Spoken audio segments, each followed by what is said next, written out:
Good morning, Pine class. Welcome back to story time. We're going to read the second half of The Legend of the Golden Snail today. But that afternoon, his little boat drifted into the dreadful doldrums. Some newly blossomed butterflies brought the wind back.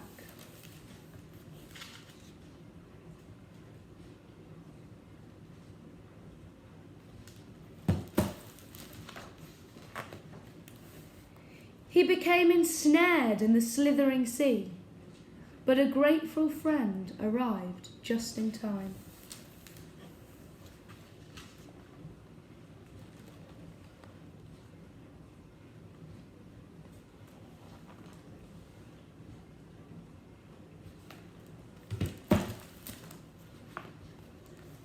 A wild storm blew him into the maze of madness. A glowing avenue of lights guided him safely onward.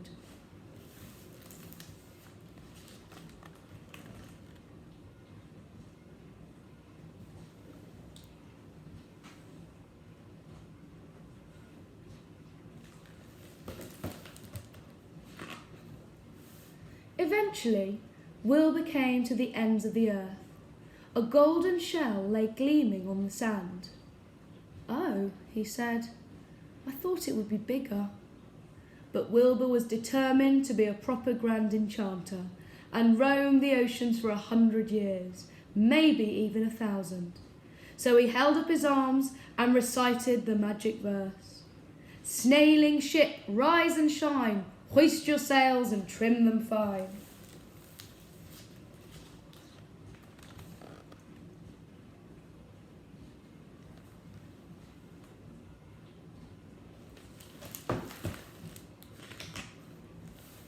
The earth shook, the sky rumbled, and the golden snail emerged from its slumber. It was bigger, much bigger. Wilbur's eyes grew wide, but he kept his nerve.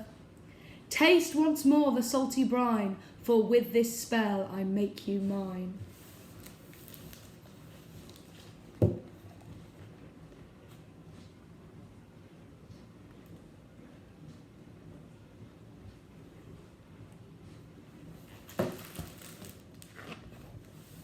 The magic spell was complete.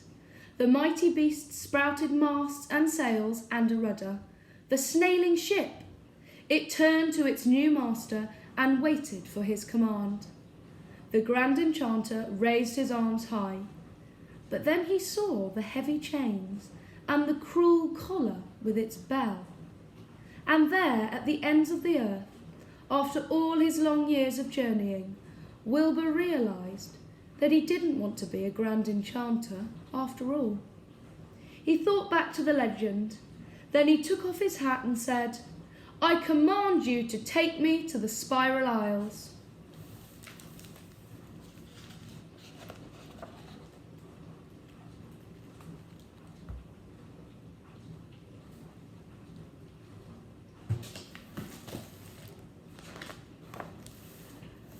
The golden snail surged towards the crashing waves.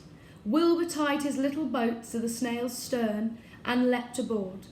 To his amazement, the mighty beast reared back on its keel and lifted up into the air. They soared up, up, up through the clouds and emerged into a stunning new world, an ocean in the sky.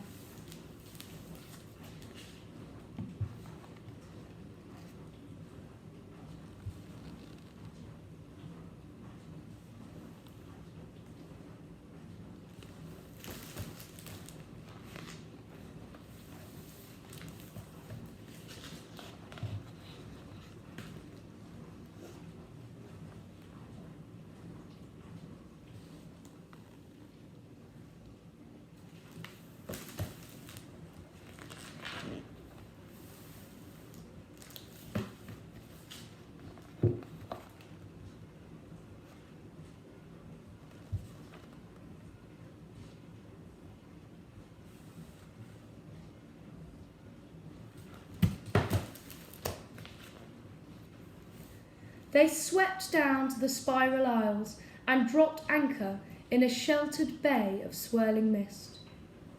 "I've brought you home," said Wilbur as he stepped ashore. He put his hat on again. "I hereby release you from your enchantment." The golden snail snorted in delight as the chains, collar and bell fell away. The rope holding Wilbur's battered boat snapped. There was a flash of light, and with a triumphant trumpeting, the golden snail was gone.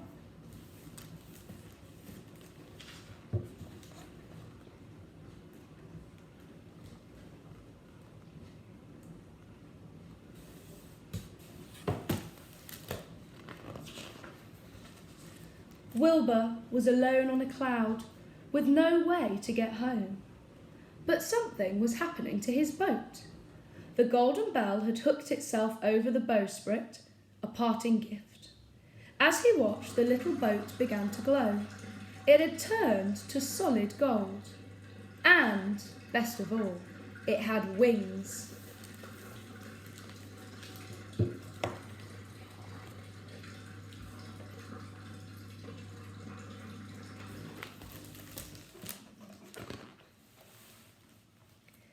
As he headed homeward, Wilbur thought about his adventures and smiled. He knew he hadn't been a very good Grand Enchanter, but he was probably the best gallant captain there ever was. And the captain's cat purred in agreement.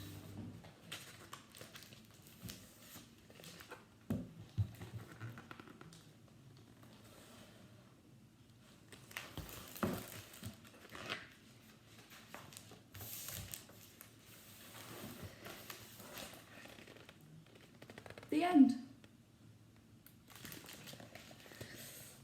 Hope you enjoyed that story. I'm looking forward to choosing a new one and starting that with you tomorrow.